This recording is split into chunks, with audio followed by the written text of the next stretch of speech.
एक तरह से ऑफिशियल जो है, मतलब एग्जामिनेशन की तरफ से नहीं आया कि आप क्लासेस लेनी शुरू कर दो, क्योंकि सभी के पेपर खत्म नहीं हुए हैं। तो एनीवेज हम आज ये डिस्कस कर लेते हैं आगे, ठीक है। सो कल हमने डेटा कलेक्शन क्या होता है, what is data analysis, we studied that, types of data collection, primary data collection and secondary data collection. Primary data collection जब हम फर्स्ट हैंड डाटा ओरिजिनली इकट्ठा करते हैं through research, through interviews, there are different types of primary data collection methods. And secondary data collection that means जो already used data है उसको reuse करते हैं हम, तो वो सेकेंडरी डेटा कलेक्शन हो गई। उसके बाद हमने ये दोनों जो टर्म्स हैं अच्छे से डिस्कस करी थी। Then we studied that primary data collection is of two types, qualitative research या क्वालिटेटिव डेटा कलेक्शन मेथड या क्वांटिटेटिव डेटा कलेक्शन मेथड। यहाँ क्वालिटेटिव रिसर्च इसलिए लिखा है तो ये भी डेटा ही जो हम कलेक्ट करते हैं, बट मोस्टली क्वालिटेटिव जो डेटा है वो रिसर्च में यूज होता है। उसकी मतलब बहुत सारे जो तरीके हैं, एट द एंड हम उसको एज अ रिसर्च बोलते हैं जब हम क्वालिटेटिव डेटा इकट्ठा करते हैं, क्योंकि हम कोई नंबर्स इकट्ठा नहीं कर रहे हैं, हम उसमें कोई मैथमेटिकल जो अप्रोच है वो यूज नहीं करते हैं। एक तरह से जब किसी चीज के बारे में छानबीन करनी है तो हम उसको रिसर्च करना ही बोलते हैं ना, तो कोई भी टॉपिक हो तो qualitative data collection is research only, ठीक है। And quantitative data collection methods में हमारी जो न्यूमेरिक्स हैं, स्टैटिस्टिक्स हैं, वो सब चीजें यूज होती हैं। अब आज हमने थोड़ा सा डिस्कस करना है कि क्वालिटेटिव डेटा कलेक्शन और क्वांटिटेटिव डेटा कलेक्शन क्या होता है और उसके कौन कौन से मेथड्स होते हैं, ठीक है। सो क्वालिटेटिव डेटा कलेक्शन, पहले आप मुझे बताओ, मैंने कल बोला था पढ़ के आने को, कौन बताएगा?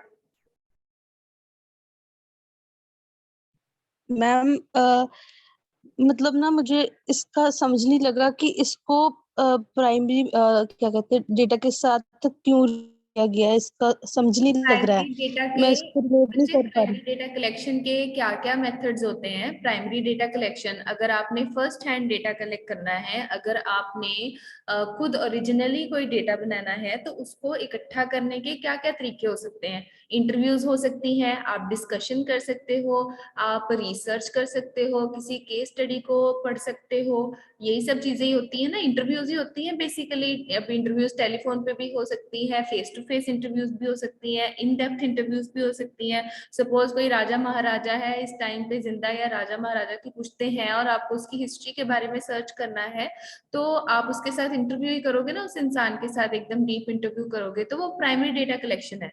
लेकिन ये जो इंटरव्यूज हैं वो भी दो तरह की हैं। देखो, दो तरह की इंटरव्यूज होती है। एक तो है इंटरव्यू जब आपने किसी की, मानो उनकी फैमिली हिस्ट्री के बारे में किसी से आपने, आप जयपुर गए, वहां कोई राजा महाराजा का महल है, वहां आपको पता चला कि उसकी आगे वाली पुश्तें रहती हैं, तो आप उनके घर गए, उनके बड़ों से आपने उनकी फैमिली हिस्ट्री पूछी कि आपकी क्या फैमिली हिस्ट्री है, किस घराने को बिलोंग करते हो। वो सारा कुछ क्या हो गया? क्वालिटेटिव डेटा, ठीक है तो वो इंटरव्यू ही ना, ठीक है। अब एक आप इंटरव्यू लेने गए किसी ऐसे कस्टमर की जो कोई प्रोडक्ट यूज कर रहा है, और वो इंटरव्यू आपने क्या ली? एक बड़ी लिमिटेड फॉर्म में ली, ठीक है। एक तो इंटरव्यू है जब आपने किसी के घराने के बारे में उसकी हिस्ट्री पूछी, एकदम खुली इंटरव्यू, जैसा आपने क्वेश्चन पूछा वैसे उसके आंसर्स थे, उसकी पर्सनल जो रिकॉर्डिंग हो रही है ना, मिस ना हो जाए, हाँ, उसकी जो पर्सनल एक्सपीरियंसेस है वो उसके साथ आपने आपने आपके साथ उसने शेयर किए, तो वो आती है क्वालिटेटिव डेटा कलेक्शन में, जिसमें लोग बताते हैं क्या हुआ, कब हुआ, क्यों हुआ, कैसे हुआ, व्हाट वाई हाउ व्हेन, ये वाले क्वेश्चंस के आंसर्स देते हैं, ठीक है। लेकिन अगर आप कहीं और इंटरव्यू लेने गए, सपोज आप किसी कस्टमर की इंटरव्यू ले रहे हो, और आपने जो वो इंटरव्यू होती है वो बड़ी लिमिटेड सी इंटरव्यू ली है, आपके जो क्वेश्चंस हैं वो फिक्स्ड हैं, और आपने अपना जो इंटरव्यू है, जिसकी आप इंटरव्यू ले रहे हो, उसको बोला है कि तू सिर्फ यस और नो में ही आंसर देना है तुमने, ठीक है। तुमने सिर्फ यस और नो में ही आंसर देना है, या सिर्फ आप 5 कैटेगरीज दे दो उसको। आप क्वेश्चंस देखते होंगे, वो होते हैं ना, agree, disagree, partially agree, partially disagree, I do not disagree, I do not disagree. तो उसमें क्या है कि आपको सिर्फ क्वेश्चन तो है, लेकिन उसकी सिर्फ 5 ही कैटेगरीज हैं जिसमें आपको आंसर देना है, ठीक है।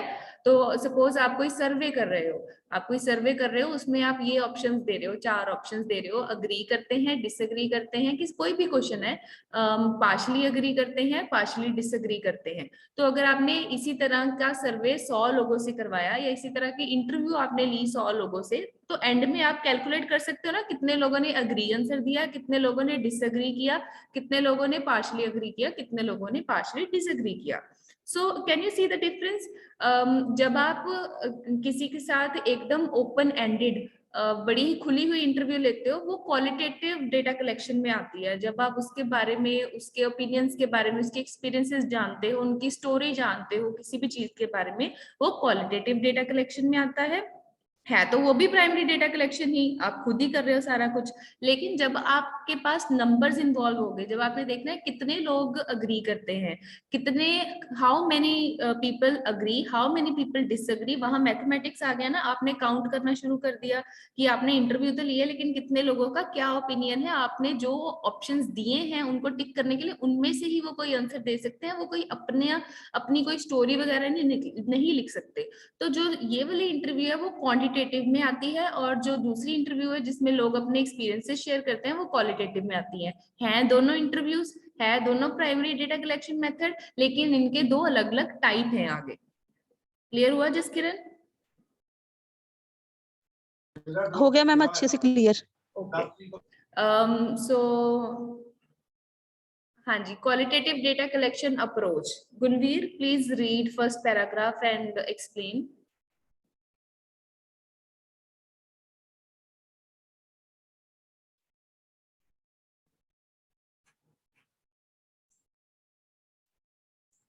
हेलो गुनवीर। बस ये गुनवीर तो ज्वाइन करके भाग जाती है, कभी इसने ढंग से लेक्चर नहीं लगाया। हाँ जी, कोई और?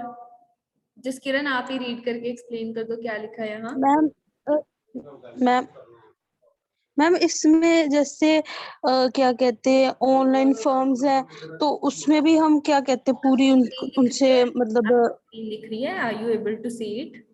हेलो हेलो जसकिरण, आपको स्क्रीन दिख रही है? मैम, हाँ यस मैम दिख रही है हाँ, तो जो मैम। स्लाइड खुली है ना, मैं बोल रही हूँ फर्स्ट पैराग्राफ रीड करके समझाओ सबको। ठीक है ma'am. Qualitative data collections plays an important role in monitoring and evaluation as it helps you delve deeper into a particular problem and gain a human perspective on it. Provides in-depth information on some of the more intangible factors like experience, opinions, motivations, behavior, or description of a process, events, or a particular context relevant to your project. So, in other words, a qualitative approach uses people, stories, experiences, and feelings to measure change. इसमें बताया गया है कि हम जो है जो qualitative data है वो इम्पोर्टेंट रोल प्ले करता है किसी डेटा को क्या कहते हैं कलेक्ट करने में। इसमें हम जो है लोगों से जो है डेटा को कलेक्ट करते हैं, चाहे वो उनके एक्सपीरियंसेस के थ्रू हो, चाहे उनके ओपिनियंस के थ्रू हो, या फिर ओपिनियंस के या मोटिवेशंस के या फिर बिहेवियर के थ्रू हो। इसमें ये कहा गया है। तो और वही सारी कहानी जो मैंने पहले बताई, that qualitative data is the type of data where हम बहुत ही डीप स्टडी करते हैं लोगों से, उनके एक्सपीरियंसेस, उनका पर्सपेक्टिव। कोई भी हमारी प्रॉब्लम है, आपको जैसे मैंने कल बताया था, किसी पॉलिटिकल पार्टी के बारे में किसी का व्यू जानना है, या किसी चीज के बारे में किसी का रिव्यू डिटेल में जानना है, कि किसी प्रोडक्ट को यूज करके आपको कैसा लगा, सिर्फ जस्ट 5 ऑप्शन नहीं देने उसको, उसकी पूरी जो एक्सपीरियंस है उससे पूछना है कि 6 महीने आपने हमारा प्रोडक्ट यूज किया, आपको कैसा लगा, आपको क्या क्या फर्क दिखाई दिया, क्या आपने लोगों को रिकमेंड किया या नहीं किया। जब आपने एक इन डिटेल उसके साथ इंटरव्यू करी, वो क्वालिटेटिव डेटा कलेक्शन अप्रोच में आती है। ठीक है। Compared to a qualitative approach, Quantitative approach is more open, informal and unstructured and semi-structured. Obviously जब आप इस तरह के क्वेश्चंस पूछोगे, open means कि जो सामने वाला इंटरव्यू है, जो इंटरव्यू दे रहा है, उसके पास पूरी छूट है कि वो किसी भी तरह का आंसर दे सकता है जैसा उसको ठीक लगे, आप उसके आंसर को लिमिट नहीं कर सकते हैं। इनफॉर्मल होती है ऑब्वियसली, जैसे हम नॉर्मल बात कर रहे हैं उस तरह से हम लेते हैं, उनके साथ डाटा कलेक्ट करते हैं। और अनस्ट्रक्चर्ड होता है, वो सिर्फ बोल रहे हैं, उसका कोई स्ट्रक्चर नहीं है।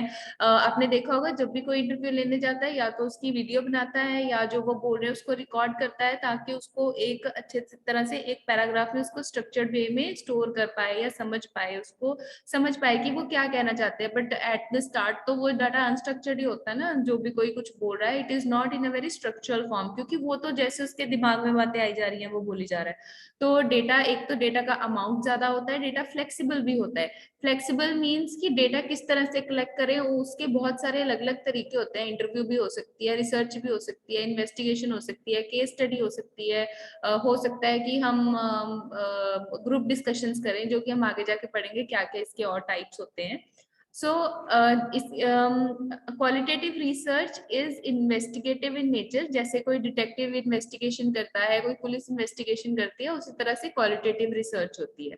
And the data through this process answers the questions why and how.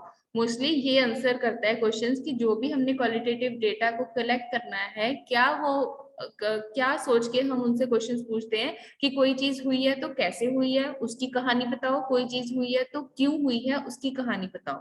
ठीक है, मतलब how do people feel about the situation, why are health care facilities under utilize. कोई भी हम उनसे क्वेश्चन पूछ सकते हैं। जैसे यहाँ पे 2 एग्जाम्पल दी हुई है कि हम पूछ सकते हैं कि लोग कोविड वैक्सीन के बारे में क्या सोचते हैं, उनके क्या विचार हैं। ठीक है ना, तो हम हमारे पास कितने सारे अलग अलग जवाब मिलेंगे। कोई बोलेंगे जी हमने तो वीडियो देखी है कि चम्मच बॉडी को चिपक रहे हैं, कोई बोल रहा है कि मेरी जॉइंट पेन ठीक हो गई है, कोई बोल रहा है कि किसी की डेथ हो गई है। तो you can see that there are so many options available. इसमें हम कोई ऑप्शन नहीं दे रहे लोगों को, लोगों के ओपिनियंस जा रहे हैं और वो जान रहे हैं, और वो ओपिनियंस अनलिमिटेड हो सकते हैं। This approach relies more heavily on interactive interviews, discussions, and deeper conversations. वही same चीजें repeat हो रही है. While using this approach, many researchers also use triangulation or mixed methods to increase the credibility and authenticity of their findings. हाँ, triangulation means, mix method means कि जरूरी नहीं कि सिर्फ इंटरव्यू के मेथड से ही उन्होंने एक चीज के बारे में जानना है। हो सकता है कि वो इंटरव्यूज कर लें, हो सकता है कि वो ऑब्जर्व ही करें लोगों के बीच में रह के उनके कल्चर के बारे में। ठीक है, तो अलग अलग तरीकों से एक ही इंफॉर्मेशन को अच्छे से पहचानना, अच्छे से जानना, वो क्वालिटेटिव डेटा कलेक्शन के अंडर आता है। जैसे अगर आपने सुना होगा कि अगर मानो किसी लड़के का रिश्ता आता है किसी लड़की को, ठीक है, बड़ी कैजुअल सी एग्जांपल दे दो, अगर किसी लड़के का रिश्ता आता है लड़की को, तो लड़की के घर वाले क्या करते हैं आपको पता ही होगा। तो वो लड़के की पूरी बैकग्राउंड हिस्ट्री जानते हैं ना, रिश्तेदारों से पूछेंगे, उनके नेबर्स से पूछेंगे, उनके जो भी नोन लोग हैं उनसे पूछेंगे कि ये लोग कैसे हैं, इनका कारोबार कैसा है, पूरी एकदम। पेरेंट्स भी एकदम अच्छे से रिसर्च करते हैं, अच्छे से देखते हैं, अलग अलग मेथड से चीजों को जानने की कोशिश करते हैं, रिश्तेदारी निकालते हैं। ठीक है, दिस इज ऑल्सो डेटा। वो भी तो डेटा ही कलेक्ट कर रहे हैं अपनी बेटी का फ्यूचर वो करने के लिए। ठीक है ना, तो everything around us is data, और हम डेटा कलेक्ट ही करते हैं वैसे सारा दिन। तो अगर आप एक्चुअल में देखा जाए, हम डेटा कलेक्ट ही करते हैं सारा दिन। ठीक है ना, सो ये सब चीजें जहाँ इन्वॉल्व होती हैं वहाँ क्वालिटेटिव डेटा कलेक्शन आता है। ये जो भी मैंने पीपीटी बनाई है मैं आपके साथ सर्च वो कर लूंगी, शेयर कर लूंगी, तो आप इसको बहुत अच्छे से पढ़ सकते हो। Qualitative data collection approach clear हो गया सबको? Yes ma'am. Okay, yes then we ma'am. come to quantitative data collection. Now quantitative data collection में जहाँ quantity की बात आ गई, that means वहाँ number की बात आ गई, वहाँ maths आ गया, वहाँ statistics आ गए। जब हमने mathematical calculations करके किसी चीज का सार निकालना है, summary निकालनी है, So the quantitative approach uses numbers and statistics to quantify change. कोई चीज change हुई है, कोई चीज का opinion जानने के लिए हम numbers या statistics use करते हैं, and is often expressed in forms of digits, units, ratios, percentage, proportions. जैसे आपने कोई इंटरव्यू करी और उसमें से आपने ये पहचाना कि 100 में से जो 60 लोग हैं वो कोविड वैक्सीन के फेवर में हैं, ठीक है। और आपने बस उनसे ये क्वेश्चन पूछा कि आप कोविड वैक्सीन के फेवर में हो या नहीं हो, उनको दो ही ऑप्शंस दिए, या तो कोई फेवर में टिक करेगा या कोई नॉट फेवर में टिक करेगा। तो उसमें से मानो 100 में से 60 लोग जो हैं वो फेवर में, उन्होंने फेवर में टिक किया कि हम यकीन करते हैं कोविड वैक्सीन के ऊपर। तो उसमें आपने कोई उनकी वो नहीं जानी कि आप क्यों यकीन नहीं करते हो, आप क्यों फेवर में हो, क्यों नहीं हो, वो कुछ नहीं पूछा, हो या नहीं हो, यस और नो। तो उसमें आपको कैसे पता चलेगा, क्या आंसर मिलेगा आपको, दैट 60% लोग जो है वो कोविड वैक्सीन के फेवर में है, ठीक है। तो आ गया ना आंसर डिजिट्स में या परसेंटेजेस में। तो इसमें हम जो आंसर है वो न्यूमेरिक फॉर्म में रिप्रेजेंट करते हैं। Compared to qualitative approach, quantitative approach is more structured, straightforward and formal. Obviously formal सी है, इसमें हम कोई बातें नहीं कर रहे हैं, स्ट्रेट फॉरवर्ड है, हमें एक स्ट्रक्चर्ड फॉर्म में हमने उनको क्वेश्चन दिया और स्ट्रक्चर्ड फॉर्म में ही हमें आंसर मिलता है और उसकी कैलकुलेशन करके हमें एक नंबर में आंसर मिल जाता है। Quantitative approach is utilized to derive answers to the questions how much and how many. How many का ही जवाब दिया ना, कितने लोग पसंद करते हैं कोई प्रोडक्ट यूज करना, कितने लोग फेवर में हैं कोविड वैक्सीन के, एक्सेट्रा एक्सेट्रा, ठीक है। तो हाउ मच और हाउ मैनी वाले आंसर्स जो मैथ्स के साथ रिलेटेड होते हैं, नंबर्स के साथ रिलेटेड होते हैं, उनको आंसर करता है quantitative data collection approach. How many people attended the workshop? How often do you visit a health center? ये questions की examples दी हुई हैं। Quantitative research is useful for multi-site and cluster evaluations that involve a large group of respondents or sample population. अगर आपने कुछ 10,000 लोगों के ऊपर कोई सर्वे करना है तो उसके लिए आप क्वालिटेटिव डेटा कलेक्शन मेथड तो नहीं जा सकते ना, ठीक है। अगर आपने किसी ग्रुप की, किसी एक जाने की या दो जाने की नहीं, किसी बहुत बड़े ग्रुप की ओपिनियन जाननी है तो उसके लिए ऑब्वियसली हम कोई क्वेश्चनेयर बनाएंगे, कोई सर्वे बनाएंगे या कोई गूगल फॉर्म बना के उनकी इंफॉर्मेशन ले लेंगे, तो वो क्वांटिटेटिव रिसर्च के अंडर आएगा। क्वालिटेटिव जो डेटा कलेक्ट करना 10,000 लोगों का ऑब्वियसली पॉसिबल ही नहीं है कि आप इंटरव्यूज इतनी सारी इकट्ठी कर पाओ, और अगर आपने इंटरव्यूज कर भी ली तो इतने सारे डाटा में से समरी कैसे निकालनी है। तो जहां पर बहुत बड़े बड़े मतलब ग्रुप्स की हमें ओपिनियन जानना होता है, वहां हम क्वांटिटेटिव रिसर्च या डेटा कलेक्शन करते हैं। This approach relies heavily on random sampling and structured data collection instruments that fit diverse experiences into, ये आप छोड़ दो, ये आपके लिए थोड़ा वो हो जाएगा। रैंडम सैम्पलिंग या सैम्पलिंग आप बोल लो, वो स्टेटिस्टिक्स का एक मेथड होता है कि किस तरह से आपने सैंपल्स बना के उस डेटा को समझना है मैथमेटिक्स में। So leave this line, let me see. हाँ, typical quantitative data gathering strategies, जो क्वांटिटेटिव डेटा इकट्ठा करने की स्ट्रेटजीज होती हैं वो मोस्टली कोई भी क्लिनिकल ट्रायल हो गया, कोई भी लेबोरेटरी में आपने ट्रायल किया, या आप सर्वेस कर रहे हो, क्वेश्चनियर्स कर रहे हो, किसी इवेंट को ऑब्जर्वेशन वैसे क्वालिटेटिव में ही आती है मोस्टली, इसमें सर्वेज और इंटरव्यूज ही आती हैं। लेकिन इंटरव्यूज वैसे जिनमें हमने ही ऑप्शन दिया और उन 4-5 ऑप्शन में से ही जो लोग हैं उन्होंने चूज करना है। Because quantitative methods are not about gaining in-depth understanding, but rather grasping a general understanding of a particular context with precise results, quantitative data is easier to collect and analyze. अब जो qualitative data है उसमें बहुत ज्यादा data हमारे पास इकट्ठा हो जाता है, लोगों के कितने सारे विचार इकट्ठे हो जाते हैं।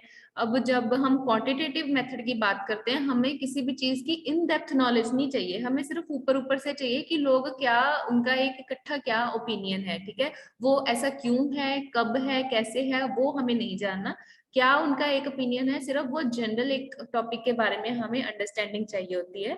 तो क्वांटिटेटिव डेटा को कलेक्ट करना और उसको एनालाइज करना भी और ज्यादा थोड़ा मतलब कंपैरेटिवली जो है वो इजियर हो जाता है, और उसमें से चीजों को इंटरप्रेट करना, समझना भी इजी हो जाता है। Results are numerical, objective, conclusive, to the point. जो रिजल्ट्स हैं एकदम टू द पॉइंट होते हैं। न्यूमेरिक ऑब्वियसली अगर रिजल्ट होगा तो टू द पॉइंट होगा। इसमें जो हमारे पास मतलब अगर हमने कोई कंपैरिजन करना हो तो भी क्वांटिटेटिव डेटा हमारे पास बहुत ईजियर आएगा, वो इजी रहेगा। वही मैं एग्जांपल लेती हूँ कोविड-19 की वैक्सीन वाली, कि अगर हमने कोविड-19 की वैक्सीन में देखा तो वही हम दो कंट्रीज में भी कर सकते हैं। सपोज कनाडा के लोग क्या सोचते हैं, इंडिया के लोग क्या सोचते हैं, तो इंडिया के लोगों से ऑनलाइन सर्वे करवा लिया कि फेवर में है या नहीं है, कनाडा के साथ करवा लिया फेवर में है या नहीं है। तो पूरी पॉपुलेशन में से सपोज एक ये हमारे पास एनालिसिस निकल के आया कि इंडिया की पॉपुलेशन में 70% लोग फेवर में है और कनाडा की पॉपुलेशन में 85% लोग फेवर में है। तो फिर आप क्या कर सकते हो, दोनों कंट्रीज की जो लोगों की एक जनरल अंडरस्टैंडिंग है, जनरल उनका क्या कंसेप्ट है, मतलब जनरल एक कंक्लूजन आप निकाल सकते हो कि दोनों कंट्रीज के लोग ऑन द टोटलिटी क्या सोचते हैं, उनकी क्या राय है इस चीज के बारे में। ठीक है, तो इन जो मेथड्स, मतलब इन चीजों को सॉल्व करने के लिए क्वांटिटेटिव डेटा कलेक्शन और एनालिसिस जो है वो इजियर टास्क होता है। ठीक है, इतना क्लियर हो गया, इन दोनों में डिफरेंस पता चल गया? Yes ma'am. All right.